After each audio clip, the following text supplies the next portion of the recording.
Namaskar and welcome. Myself Dhruvika Kanabar from Sri A.K. Doshi Mahila College, Jamnagar, presenting the lecture of Business Organization and Management FY BCom Semester 2, Unit 1, Chapter 3, Motivation Prerna. The last session માં આપણે motivation theory of Herzberg's two factor theory of motivation હસબર્ગના દ્વિપરિમાણ સિદ્ધાંત વિશે વાત કરી. હવે આ સેશનમાં આપણે બીજા એક સિદ્ધાંત થિયરીની વાત કરવાની છે, આઉચીની થિયરી સિદ્ધાંત ઝેડ, આઉચીઝ પ્રિન્સિપલ ઝેડ થિયરી વિશે. આ જે પ્રિન્સિપલ છે એ જે એક બીજી થિયરી છે જે આપણે ડિસ્કસ કરવાની છે, મેકગ્રેગરની એક્સ એન્ડ વાય થિયરી. આપણે એ થિયરી જે છે એ આના પછી ડિસ્કસ કરીશું, બટ એ થિયરીના વિકલ્પ સ્વરૂપે આ થિયરી જે છે ને રજૂ કરવામાં આવેલી છે. બંને કનેક્ટેડ નથી, સો આપણે એને આગળ પાછળ ડિસ્કસ કરીશું તો પણ ચાલશે, બટ આઈ વિલ સજેસ્ટ કે અગર તમે બની શકે તો આ લેક્ચર જે છે એ એક્સ વાય થિયરીના લેક્ચર્સ રિલીઝ થઈ જાય પછી એ જોયા પછી જ આને તમે જોજો, અથવા તો આને પહેલાં જોઈ લો તો એક્સ વાય થિયરી જે છે એનો લેક્ચર જોઈ અને અગેન એક વખત આ ઝેડ થિયરી જે છે એને એના લેક્ચરને જોઈ લેજો. સો આ જે થિયરી છે, થિયરી ઝેડ, એ F.L. ઉર્વિક, એસ રંગનેકર્સ અને વિલિયમ આઉચી નામના 3 એક્સપર્ટે રજૂ કરેલો છે. અને આ જે થિયરી છે એ જાપાનીઝ મેનેજમેન્ટના કન્ટેક્સ્ટમાં રજૂ થયેલી છે. જાપાનીઝ થિયરી છે આ. ત્યાંની સંચાલકીય પદ્ધતિમાં બહુ જ આ પોપ્યુલર મેથડ છે મોટિવેશનની અથવા તો મેનેજમેન્ટની. આ જે 3 ઓથર્સ છે જેમણે આ રજૂ કર્યો છે સિદ્ધાંત, એમના મત પ્રમાણે વસ્તુઓ અને સેવાઓ અનુકૂળ કિંમતે પૂરા પાડવાના એકમના ધ્યેય સાથે વ્યવસ્થાતંત્ર જે છે એ સંકળાયેલું છે. એટલે ઇન્ડિવિજ્યુઅલ ઓબ્જેક્ટિવ પણ એ જ હોવો જોઈએ. અને વ્યવસ્થાતંત્રમાં જે કર્મચારીઓ કામ કરતા હોય એનું પોતાનું જે વર્તન છે એ વ્યવસ્થાતંત્રીય ધ્યેયને અનુરૂપ બનાવવા માટે 2 સંજોગોમાં તૈયાર થાય. એક તો વ્યવસ્થાતંત્ર સાથે સંકળાયેલા દરેક વ્યક્તિ જે છે એકમના ધ્યેયને જાણે છે અને એની સિદ્ધિ માટે ફાળો આપે છે, તો એના બદલામાં એમને યોગ્ય વ્યાજબી વળતર મળવું જોઈએ. then only they will be ready to give their best for the fulfillment of organizational objectives. અને બીજું કે દરેક વ્યવસ્થાતંત્રના હેતુઓ વાસ્તવમાં વ્યક્તિગત રીતે કર્મચારી જરૂરિયાતને સંતોષે એવા હોય છે અને કર્મચારીની કોઈ જરૂરિયાત પ્રત્યે વ્યવસ્થાતંત્રના સભ્યો દ્વારા નિરાશા કે ભય જોવા મળતો નથી. તો એમની જરૂરિયાતો જે છે એ સંતોષાય એ પણ એક વસ્તુ જરૂરી છે. જો આ બંને પ્રકારની બાહેંધરી સંચાલન દ્વારા આપવામાં આવે, વ્યાજબી વળતર અને એમની જરૂરિયાતોનો સંતોષ, તો એવા સંજોગોમાં કર્મચારી જે છે એને ઉત્સાહ મળે છે અને એ પોતાનું કામ જે છે એ બરાબર રીતે કરવા માટે પ્રેરાય છે. Proper reward and satisfaction of their employees' requirement. If both this thing is assured on the part of management, then it creates enthusiasm to employees. હવે આપણે આ જે થિયરી છે એને રજૂ કરતા અમુક મુદ્દાઓ છે એ જોઈએ. તો first, close relationship between organisation and employee. વ્યવસ્થાતંત્ર અને કર્મચારી વચ્ચે ગાઢ સંબંધ. થિયરી ઝેડ છે એમ કે છે કે વ્યવસ્થાતંત્ર અને કર્મચારી વચ્ચે મજબૂત સંબંધ છે. આઉચી જે છે, ખાસ આઉચીની થિયરી કહેવામાં આવે છે કારણ કે આમાં આઉચીનું કન્ટ્રીબ્યુશન જે છે એ વધારે છે. આઉચી અમુક બાબતો સૂચવે છે કે વ્યવસ્થાતંત્રમાં નોકરી અંગેની આજીવન બાહેંધરી એ જાપાનીઝ સંચાલનનો ખ્યાલ જે છે એ અહીંયા હોવો જોઈએ, તો જ વ્યવસ્થાતંત્ર અને કર્મચારી વચ્ચે ગાઢ સંબંધ રહે. કર્મચારીને ખબર છે કે મારે લાઈફ ટાઈમ અહીંયા કામ કરવાનું છે, વર્ક કરવાનું, જોબ કરવાની, તો એ જે છે એ ક્લોઝલી રિલેટેડ રહેશે ઓર્ગેનાઇઝેશનને, એવું આઉચી કહે છે. જાપાનમાં આ સિસ્ટમ છે. કર્મચારી જે છે એની સ્થિરતા હશે, એને લાંબા સમય સુધી, લાઈફ ટાઈમ સુધી ત્યાં જોબ કરવાની છે, એટલે પછી લાંબા સમય સુધી કામ કરવાનું હોવાથી એને સંચાલનમાં પણ ભાગીદારી મળશે.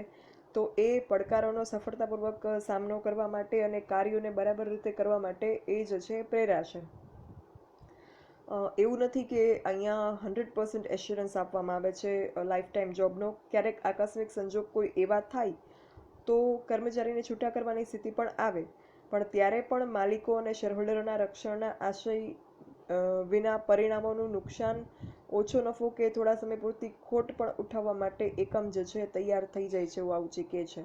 અને મૂલ્યાંકન અને બઢતી દ્વારા કર્મચારી હેતુઓને જે છે ઝડપી પાર પાડે છે. એટલે કર્મચારીઓનું મૂલ્યાંકન સમય સમયે થવું જોઈએ અને એમને બઢતી પણ આપવી જોઈએ એમની કામગીરીને ધ્યાનમાં રાખીને.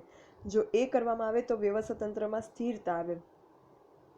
અને વ્યવસ્થા તંત્રમાં કર્મચારીનું જે સ્થાન બદલાય તો એ સમાંતર કક્ષા કરવા કરતાં ઉર્ધ્વ રેખામાં કરવું જોઈએ. એટલે જ્યારે કર્મચારીનું સ્થાન બદલાય ત્યારે એને એ જ સિમિલર પોસ્ટ ઉપર મૂકવા કરતાં ઉપલી પોસ્ટ ઉપર મૂકવા જોઈએ, તો એના ઉત્સાહમાં વધારો થાય છે. અને આ વસ્તુ જે છે એ વિકાસને પ્રેરે છે, એકમમાં અને કામગીરીને ઝડપી બનાવે છે. અને આવા સંજોગોમાં એમ્પ્લોયી પોતાનું પણ કેરિયર પ્લાનિંગ કરી શકશે, કારકિર્દી આયોજન કરી શકશે કે લાઈફ ટાઈમમાં હું આટલી વખત પ્રમોશન લઈશ, આટલી પોસ્ટ ઉપર પહોંચીશ અને મારી ખુદની પ્રગતિ એટલી કરીશ. તો એ જે છે એ રીતના પોતાનું ઇન્ડિવિજ્યુઅલ કરિયર પ્લાનિંગ પણ કરી શકે. નાણાકીય પ્રોત્સાહક અને બઢતીના પ્રોત્સાહનજનક પગલાં જે છે એ બિન નાણાકીય પગલાઓ મૂલ્યાંકન દ્વારા લઈ અને પ્રોજેક્ટને શ્રેષ્ઠ બનાવવા માટે કર્મચારીમાં રસ વધારે છે. એટલે અહીંયા આઉચી એમ કે છે કે એને પ્રમોશન પણ મળવું જોઈએ, અને પ્રમોશન મળવાની સાથે વ્યક્તિનું સેલરી જે છે એ પણ ઇન્ક્રીઝ થાય. તો આ પ્રકારના પ્રોત્સાહન એને મળવા જોઈએ. આ એક પહેલી બાબત આઉચી એ બતાવી છે. અને આ જે પ્રોત્સાહન હશે તો વ્યવસ્થા તંત્ર અને કર્મચારી વચ્ચે ગાઢ સંબંધ રચાશે. એના પછી નિર્ણયકરણમાં કર્મચારીની સામેલગીરી, employee involvement in decision making. નિર્ણયકરણમાં કર્મચારીની સામેલગીરી થવી જોઈએ. That is important factor in theory Z. કર્મચારી જે છે એ વ્યવસ્થા તંત્રમાં સહભાગીદારી આપે છે અને નિર્ણયોમાં જે છે એ સહભાગીદારી જરૂરી નથી, બટ એમને અગર એમનું મંતવ્ય લેવામાં આવે, એમની જાણ બહાર નિર્ણયો ન લેવામાં આવે તો એ વસ્તુ જે છે એ કર્મચારીમાં એક સારી ભાવના જગાડે છે. અગર નિર્ણય લેવામાં આવે કર્મચારીની જાણ બહાર તો પણ એની અગાઉથી જાણકારી કર્મચારીઓને આપવી જોઈએ. ઘણી વખત એવું થાય કે નિર્ણયો લેવામાં કર્મચારીના સૂચનો મંગાવવામાં આવતા હોય, બટ જે લાસ્ટ એન્ડ ફાઇનલ ડિસિઝન હોય એ સંચાલકના હાથમાં હોય, તો બાકી રહેલા નિર્ણયો જે છે એ પછી ફાઇનલ ડિસિઝન સિવાયના જે થોડા લેસ ઇમ્પોર્ટન્ટ ડિસિઝન્સ હોય એ કર્મચારી અને સંચાલકો સાથે મળીને લે, પાર્ટનરશિપથી લે, ઇન્વોલ્વમેન્ટ હોય કર્મચારીનું નિર્ણયોમાં. પણ જો સંચાલકો એવું હોય કે નિર્ણયમાં સામેલગીરી કરવા ન માંગતા હોય કર્મચારીની, પોતે જ લેવા માંગતા હોય, તો અગાઉથી એમને કર્મચારીઓને જાણકારી આપવી જોઈએ કે જેથી કર્મચારીઓની લાગણી જે છે એની અવગણના થઈ હોય એવો એમને અનુભવ ન થાય. ડિસિઝન મેકિંગ પ્રોસેસ જે છે યા તો એમાં પાર્ટનરશિપ હોવી જોઈએ એમ્પ્લોઈઝની, અને અગર એ ન હોય, ડિસિઝન મેકિંગ પ્રોસેસમાં અગર એમને ઇન્વોલ્વ કરવામાં ન આવતા હોય તો પછી એવા સંજોગોમાં જે છે એ એમને એડવાન્સમાં ઇન્ફોર્મેશન મળવી જોઈએ. સો દે વિલ નોટ ફીલ ઇગ્નોર્ડ, અને એનાથી એમના જુસ્સા ઉપર પછી અસર થતી નથી. બટ અગર એમને ઇન્ફોર્મેશન પણ ઇન એડવાન્સ આપવામાં ન આવે ફ્રોમ મેનેજર્સ તો પછી એમની ફિલિંગ્સ ઇગ્નોર થવાનો એમને અનુભવ થાય છે, અને એની અસર એમના જુસ્સા ઉપર અને કામ ઉપર પડે, જે આપણે ઈચ્છતા નથી. અને વ્યવસ્થાતંત્રીય નિર્ણયોમાં કર્મચારીને જે સામેલ કરવાનું કારણ છે એ કારણ એવું છે કે જેનાથી કાર્યની સફળતાની બાહેંધરી મળે અને કાર્યનો ઉત્સાહ પ્રાપ્ત થાય કર્મચારીઓને. એવું નથી કે એના લીધે ટાઈમ લાગે, તમે એમ્પ્લોઈઝનો ઓપિનિયન લ્યો એટલે ડિસિઝન મેકિંગ પ્રોસેસ જે છે એ ટાઈમ કન્ઝ્યુમિંગ હોય, તો એ જે છે એ પ્રક્રિયા ધીમી થાય, બટ સામે તમને કર્મચારીઓની તરફથી સફળતાની બાહેંધરી પણ મળશે જ્યારે નિર્ણયોમાં એમની સામેલગીરી હશે ત્યારે, અને એમનો ઉત્સાહ પણ પ્રાપ્ત થશે. એના પછીનો પોઈન્ટ છે વ્યવસ્થાતંત્રનું વૈધિક માળખું નહીં, નો ફોર્મલ સ્ટ્રક્ચર ઓફ ઓર્ગેનાઇઝેશન.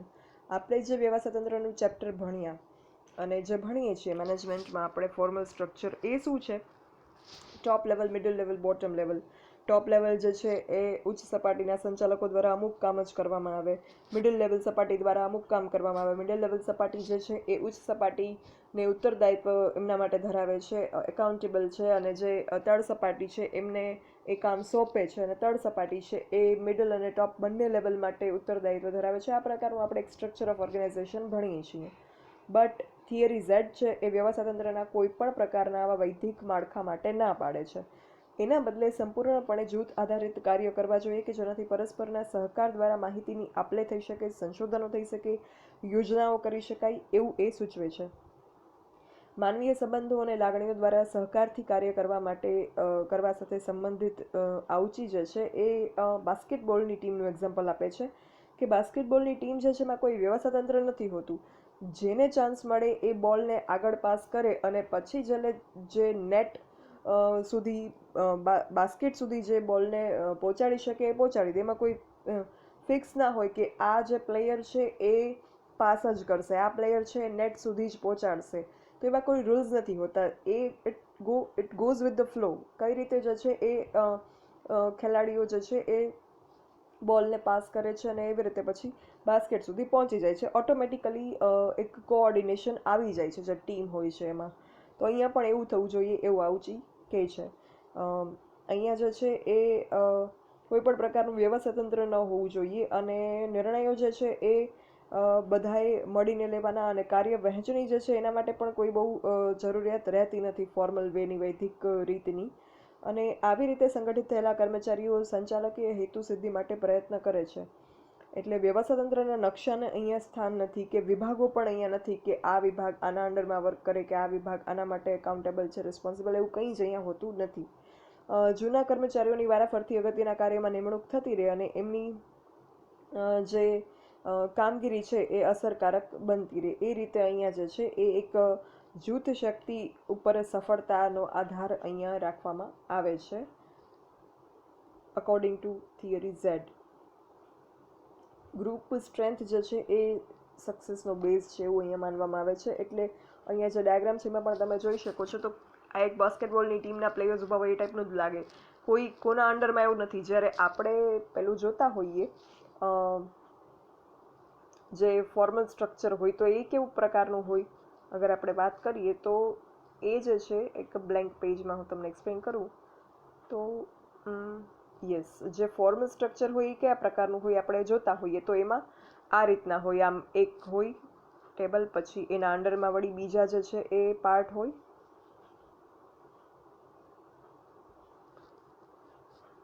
આવી રીતે એકના અંડરમાં બીજા વિભાગો, આવી રીતે વિભાગીય માળખું જે છે આ પ્રકારનું તમે જોતા હોય જે આપણે ભણીએ છીએ જે સ્ટ્રક્ચર ઓફ ઓર્ગેનાઇઝેશન એમાં જે ફોર્મલ સ્ટ્રક્ચર ઓફ ઓર્ગેનાઇઝેશન છે અને એ આપણે ફોલો કરીએ છીએ.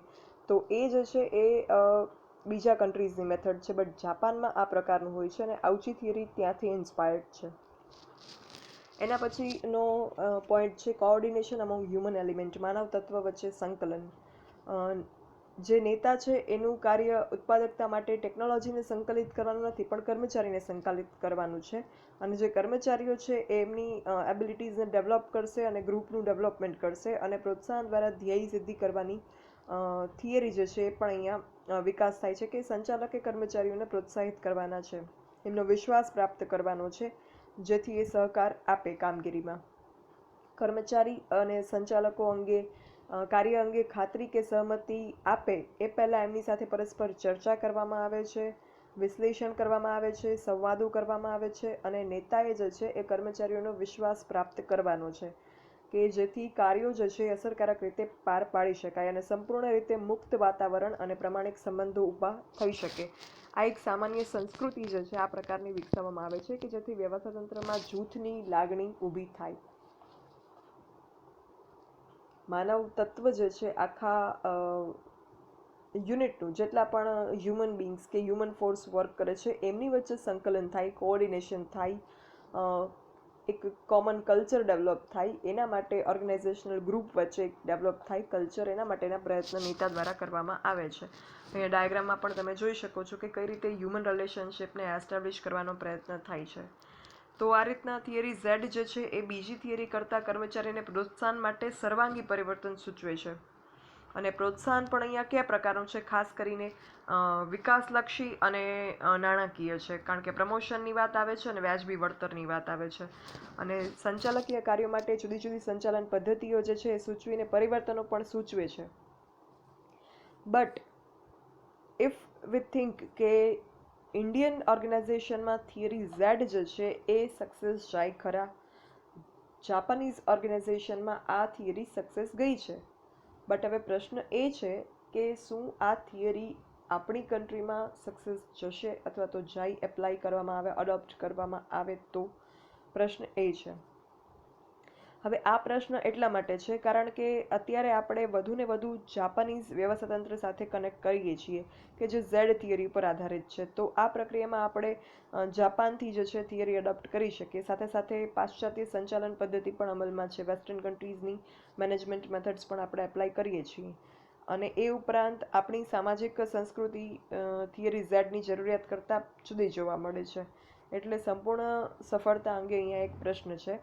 અને છતાં પણ ભારતમાં અપ ટુ સર્ટેન લેવલ આ થિયરી જે છે એનું એપ્લિકેશન થવા લાગ્યું છે. મૂલ્યાંકન કરીએ, ઇવેલ્યુએશન કરીએ આ મેથડનું, તો ટૂંકમાં કે આ મેથડ જે છે એ કેટલી પોઝિટિવ છે ને કેટલી નેગેટિવ છે. ઇવેલ્યુએશન ઓફ ઝેડ થિયરીનું મૂલ્યાંકન એટલે તો આ થિયરી જે છે એ જાપાનીઝ સંચાલનના ખ્યાલ પર આધારિત થિયરી છે. અને અહીંયા જૂથ ભાવનાનો વિકાસ, સહકાર અને સંવાદિતાનું વાતાવરણ, પરસ્પર સંવાદ દ્વારા સમસ્યાઓનું સમાધાન કરવું, ઉકેલ શોધવો, સામૂહિક નિર્ણયો લેવા, આ પ્રકારની બાબતો જે છે એ અહીંયા સામેલ થાય છે. નિર્ણયોમાં કર્મચારીની સામેલગીરી. તો આ બધી વસ્તુ જે છે એનાથી શું થશે? ગુણવત્તાયુક્ત કાર્ય પરિણામો પ્રાપ્ત કરી શકાશે. જાપાનમાં આ જ વસ્તુ થઈ છે. ઉચ્ચ ગુણવત્તા અને કાર્યક્ષમ ઉત્પાદકતા જાપાન એના માટે વખણાય છે. તો એ ઝેડ થિયરીનો એમાં ઘણું બધું કન્ટ્રીબ્યુશન છે. ઝેડ થિયરી ત્યાં જે છે એ જાપાનીઝ સંચાલકીય અભિગમ અને સંસ્કૃતિ વચ્ચે સફળ રહી છે. There is no doubt in that. But still there are certain limitations. That theory has become successful between Japanese managerial approach and culture, but we cannot ignore its limitations. આપણે એની મર્યાદાઓ છે એને પણ ધ્યાનમાં રાખવી પડે. એ મર્યાદા શું? તો અહીંયા આપણે શરૂઆતમાં જ શું વાત કરી કે નોકરીની કર્મચારીને આજીવન બાહેંધરી હશે તો એને કાર્ય કરવાનો જુસ્સો એનામાં આવશે, એ કનેક્ટ થશે, એમ્પ્લોયી ઓર્ગેનાઇઝેશનને જે છે એ પોતાનું માનશે અને ક્લોઝ રિલેશન એના ડેવલપ થશે ઓર્ગેનાઇઝેશન સાથે અને પોતાનું એ બેસ્ટ આપશે, પોતાના પ્રયત્ન એ સઘન બનાવશે ઓર્ગેનાઇઝેશનના ઓબ્જેક્ટિવ્સને ફૂલફિલ કરવા માટે. એવી આપણે આ થિયરીમાં વાત કરી. બટ હવે એની અગર આપણે બીજી સાઈડ જોઈએ તો નોકરીની જે બાહેંધરી હશે, મતલબ કે ગેરંટીડ કે તમને જોબ જે છે તમારી કન્ટિન્યુ રહેશે, તો ઇટ ઇઝ નોટ નેસેસરી કે એ વસ્તુ કર્મચારીને કાર્યાભિમુખ જ બનાવે. મતલબ કે એ વસ્તુ જે છે એ એવું પણ બની શકે કે એનાથી કર્મચારી જે છે એ લાઈફ ટાઈમ એમ્પ્લોયમેન્ટની ગેરંટી હોય, એટલે કે નોકરીની બાહેંધરી. તો આ લાઈફ ટાઈમ એમ્પ્લોયમેન્ટની જે ગેરંટી છે એ વ્યક્તિને વર્કહોલિક બનાવવાના બદલે, કાર્યાભિમુખ બનાવવાના બદલે એના કાર્યમાં સુસ્તી, બેદરકારી અને બેજવાબદારીનું વાતાવરણ ઊભું થાય એવું પણ બને. એ લેઝી થઈ જાય, કેરલેસ થઈ જાય, ઇરરિસ્પોન્સિબલ થઈ જાય. એને ખબર જ છે કે હું ગમે તે કરું, મને કોઈ કામ પરથી કાઢી નહીં શકે. તો ઇન દેટ કેસ એ જે છે પછી સુસ્ત થઈ જશે. એટલે નોકરીની બાહેંધરી અમુક અંશે જે છે એ નેગેટિવ્સ પણ લાવે છે, ઘણા ખરા અંશે, અમુક અંશે તો નહીં, તો એની એક લિમિટેશન છે. તો એ વસ્તુ પછી વ્યવસ્થાતંત્રની અસરકારકતા ઉપર પ્રશ્ન ઉઠાવે છે. એ સિવાય વ્યવસ્થાતંત્રનું આપણે અવૈધિક માળખાની વાત કરી કે વૈધિક માળખું ના હોવું જોઈએ. તો અવૈધિક માળખું હશે તો પ્રશ્ન બીજો શું થશે? વૈધિક માળખામાં તો આપણને ખબર પડી જાય કે કોણ કોને જવાબદાર છે, કોની પાસે કેટલી સત્તા છે, કોની કેટલી જવાબદારી છે, કોનું કાર્ય શું છે, બધું જ ક્લિયર હોય. કે ઉપલી સપાટીના અધિકારીઓ હોય તો એની એટલી સત્તા છે, તળ સપાટીના કર્મચારીઓ હોય તો એમની આ જવાબદારી છે. કાર્ય વહેંચણી પણ હોય કે આ વિભાગ દ્વારા આ કામગીરી કરવામાં આવશે, પેલા વિભાગ દ્વારા એ. તો ડિપાર્ટમેન્ટલ અલોકેશન ઓફ વર્ક પણ થયેલું હોય, ઓથોરિટી એન્ડ રિસ્પોન્સિબિલિટી જે છે એ પણ ડિસ્ટ્રીબ્યુટ થયેલી હોય among all the levels of management. તો બધું બહુ જ ક્લિયર હોય. બટ અહીંયા વ્યવસ્થાતંત્રનું અવૈધિક માળખું છે, ઇનફોર્મલ સ્ટ્રક્ચર ઓફ ઓર્ગેનાઇઝેશન છે, જેમાં આ બધા પ્રશ્નો ઊભા થાય કે કોની જવાબદારી કેટલી, સત્તા કેટલી, કાર્ય વહેંચણી કેટલી. બીજી વસ્તુ આપણે વાત કરી નિર્ણયોમાં કર્મચારીની સામેલગીરીની, involvement of employees in decision making process. તો જ્યારે તમે હરેક એમ્પ્લોયીને ડિસિઝન મેકિંગમાં ઇન્ક્લુડ કરશો, એવા સંજોગોમાં એમને બધી જ માહિતી, કામગીરી, જે મેનેજરિયલ લેવલની ઇન્ફોર્મેશન હશે યુનિટની એ મળશે. એટલે સિક્રેસી ઓફ ઇન્ફોર્મેશન અહીંયા મેન્ટેન નહીં થાય અને માહિતીની ગુપ્તતા જે છે એ જળવાશે નહીં. તો એવું પણ બની શકે કે ઇન ફ્યુચર જે આપણા રાઇવલ્સ છે, જે આપણી હરીફ પેઢીઓ છે, એમની જાસૂસી દ્વારા યોજનાઓ કે વ્યૂહાત્મક નિર્ણયો આપણા જાણી લે અને હરીફાઈમાં આપણા કરતાં આગળ નીકળી જાય બાય ચીટિંગ. તો એવું બની શકે. એટલે હવે if we sum up all these positives and negatives, advantages and limitations, તો આપણે એમ કહી શકાય બધી મર્યાદાઓને ધ્યાનમાં રાખીને કે જ્યાં વર્ક કલ્ચર, નિષ્ઠા, વફાદારી, જૂથ પ્રયત્ન, સંવાદિતતા અને સહકારભર્યું વાતાવરણ હોય ત્યાં આ પદ્ધતિ જે છે એ સફળ રહે. Proper work culture, sincerity, loyalty, team efforts અને કોઓપરેશન હોય દેન ધીસ મેથડ બીકમ્સ સક્સેસફુલ. અને જાપાનીઝ મેનેજમેન્ટમાં આ જે મેથડ છે એનું ઇમ્પોર્ટન્સ પ્રૂવ થયું છે કારણ કે એ સક્સેસ મળી છે એને. So that is all about Z theory by Ouchi. હવે આપણે by McGregor X and Y theory છે એ આગળ ઉપર ડિસ્કસ કરીશું. Thank you, and for any doubts or queries you can write me on this mail bbk9acadmc@gmail.com. Thank you.